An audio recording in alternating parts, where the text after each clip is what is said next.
Today I'm going to tell you a story where, I worked at a little phone company. And at the time, this is when you had to get text message packages and you had to get data added on. The first job I went to, it was like this youth center. He was like, oh my goodness, this is perfect time. Like, I need 20 new phones. I want to upgrade 15 lines. This is my very first meeting, y'all. I'm looking at this thing like, whoa. So I came back to the office, like, oh, so what happened at the meeting? I was like, oh, well, he wants to do this and do this. And so he looked at me like, oh, snap. So, it started off to be like that until it wasn't. So I got paid weekly. There was like a couple weeks when I woke up in the morning and there was no money in my bank account.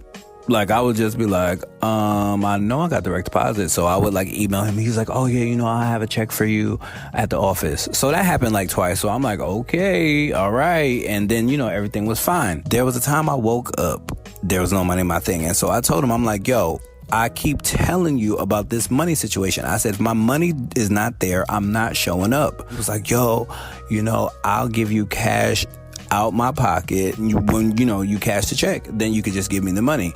Now mind you, listen, this is my boss telling me this about this company, and now I'm like, okay, you got me fucked up.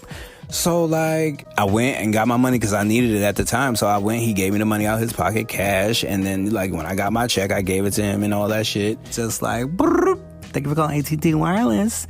I should have stayed my ass right on there where I got my checks on time.